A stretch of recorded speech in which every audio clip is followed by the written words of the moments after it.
Hello everyone, Radhe Radhe सभी को। कैसे हैं आप सब? होप करती हूँ आप सब बहुत अच्छे होंगे। तो गाइज फिर से स्वागत है आपका मेरी इस नई वीडियो में। आज की वीडियो में मैं जो आपको जानकारी देने वाली हूँ वो है अहोई अष्टमी व्रत के ऊपर। अहोई अष्टमी का व्रत हर माँ रखती है अपने बच्चे की लंबी उम्र के लिए, उनके अच्छे स्वास्थ्य के लिए और आगे वो तरक्की करें, भविष्य में हमेशा आगे बढ़े।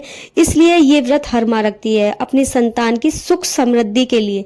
तो आज की वीडियो में मैं आपको ये भी बताऊंगी कि ये जो स्याऊ माता की माला है इसे हम क्यों पहनते हैं, कब पहनते हैं और ये कितने दिन तक हमें पहने रखनी चाहिए, और इस माला में कब कब ये बीज बढ़वाए जाते हैं, मतलब कब कब ये बीज डाले जाते हैं। तो आज सारी जानकारी इस माला के बारे में मैं आपको देने वाली हूँ, तो प्लीज़ वीडियो को लास्ट तक जरूर देखें। सबसे पहले मैं आपको ये बता देती हूँ कि ये स्याऊ माता की माला होती है और ये हर एक माँ पहनती है अपने बच्चे के लिए, और ये अहोई अष्टमी वाले दिन पहनी जाती है। जिस समय आप कहानी सुनते हैं दिन में, उस समय मतलब उसको पहनकर ही कहानी सुनी जाती है। और मैं आपको ये भी बता देती हूँ ये मालाएं बहुत पुरानी हो जाती हैं। कहने का मतलब ये माला आप नई ना बनवाएं, ये बहुत पुरानी अगर आपके घर में पहनी जा रही होगी तो आप भी देख रहे होंगे कि इसमें बहुत बीज डल चुके होंगे, क्योंकि ये वंश जितना जितना बढ़ता है उतनी इसमें बीज की वृद्धि होती है, मतलब बीज बढ़ते चले जाते हैं। तो आपकी दादी सास ने पहनी होगी, और दादी सास से पहले जो आपकी सास रही होंगी उन्होंने भी पहनी होगी, फिर आपकी सासू माँ को मिली होगी और फिर जाके ये माला आपको मिली होगी। तो इस तरह से ये जैसे जैसे कुल बढ़ता चला जाता है उसी तरह से इसमें बीज डलते चले जाते हैं। तो ये भी मैं आपको बताऊंगी कि बीज किस हिसाब से पड़ते हैं। पहले आप ये जान लीजिए कि इस माला को हम किस तरह से पहनते हैं। देखिए, जब ये माला हमारी काफी पुरानी हो जाती है तो ये काली भी पड़ जाती है, क्योंकि ये चांदी की होती है माला। तो आप जब भी हर साल अहोई अष्टमी का व्रत रखती हैं तो पहले इस माला को निकालें और इसे अच्छे से धोएं, क्योंकि काली पड़ जाती है, इसलिए आपको ये रगड़ रगड़ के साबुन से मतलब धोनी पड़ेगी, जिससे इसमें चमक वापस आ जाए। और फिर आपको इसका कलावा बदलना है। जो भी माला में मोती जो बीज है वो निकाल करके कलावा बदल के मतलब दोबारा से कलावे में पिरोने ये बीज, क्योंकि हर साल ही इसमें कलावा बदला जाता है, हर साल नया कलावा डाल करके ही ये माला पहनी जाती है। तो अब मैं आपको बता देती हूँ ये माला कब पहनी जाती है। जब आप कहानी सुनते हैं दिन में 3-4 बजे कहानी सुनी जाती है अहोई अष्टमी माता की, तो उस समय आपको ये गले में पहननी है, तब आपको कहानी सुननी है। और जब आप अपने तिलक करें उससे पहले स्याऊ माता की माला को तिलक करें। मतलब ये जो सुरई माता बनी हुई है, गाय जो बनी होती है, इसका नाम होता है सुरई माता, और ये अपने बछड़ों की हमेशा रक्षा करती है। इसी तरह से एक माँ भी अपने बच्चों की रक्षा करने के लिए ही ये माला को पहनती है। तो सबसे पहले अपने तिलक करने से पहले सुरई माता को तिलक करें और बछड़ों को तिलक करें, फिर बैठ करके आप इस माला से ही मतलब कहानी सुने। तो अब मैं आपको बताती हूँ कि ये माला कब से कब तक पहनी जाती है। ये माला अहोई अष्टमी वाले दिन से और दिवाली तक पहनी जाती है। देखिए, ये माला जितनी पुरानी होती है उतनी भारी होती चली जाती है, क्योंकि इसमें बीज बढ़ते चले जाते हैं। जैसे जैसे कुल बढ़ता है उसी हिसाब से इसमें बीज डलते चले जाते हैं।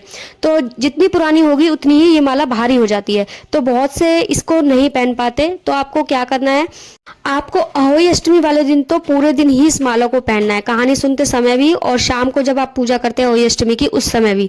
तो देखिए, जब आप जेघड़ भर के रखते हैं शाम के समय अहोई अष्टमी की जब कथा सुनते हैं, कहानी सुनते हैं, क्योंकि जो आप जेघड़ भर के रखेंगे वो भी दिवाली तक जो है बनी रहेगी एक ही जगह पर। जहां आप पूजा कर रहे हैं ऐसी जगह चौकी लगानी चाहिए आपको जहां वो जेगड़ मतलब दिवाली तक एक ही जगह रहे, उसको हिलाना नहीं होता। क्योंकि अगर आपके घर में छोटे बच्चे हैं तो खुद ही ऐसा स्थान देखें जहां आपके यहाँ पर मतलब कोई बच्चे मतलब उस जेगड़ को छेड़े ना।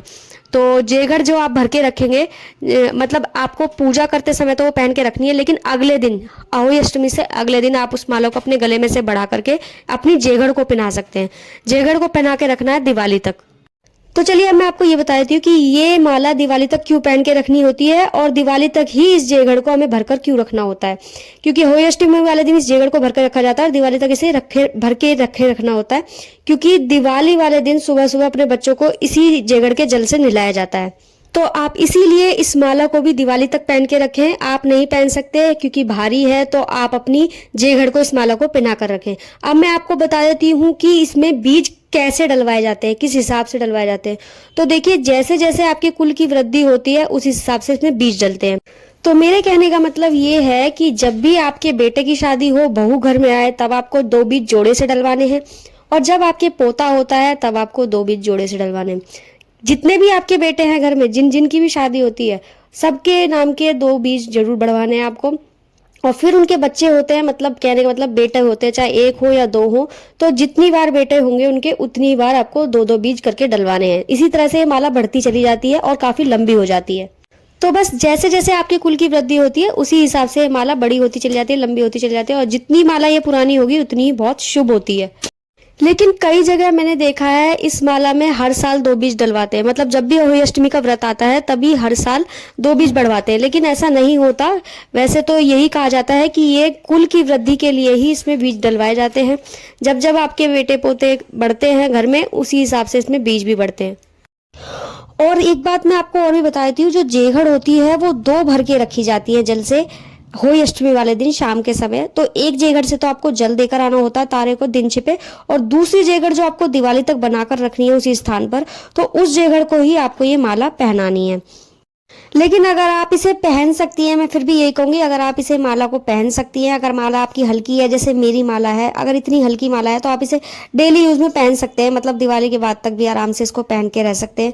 लेकिन जिनकी माला भारी हो जाती है उनको थोड़ी दिक्कत होती है पहनने में, तो ये बात मैं उनके लिए बता रही हूँ, उन्हें पहनानी है जेगड़ को माला, वरना तो आप गले में ही पहने रखें। और बस इसी तरह से माला पहनी जाती है। मैंने आपको इस वीडियो में पूरी जानकारी दे दी है माला के बारे में।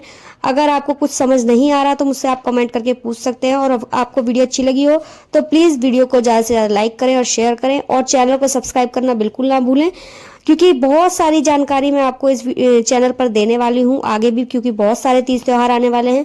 तो चलिए गाइज, मिलती हूँ आपसे नेक्स्ट वीडियो में किसी अच्छी सी जानकारी के साथ। तब तक के लिए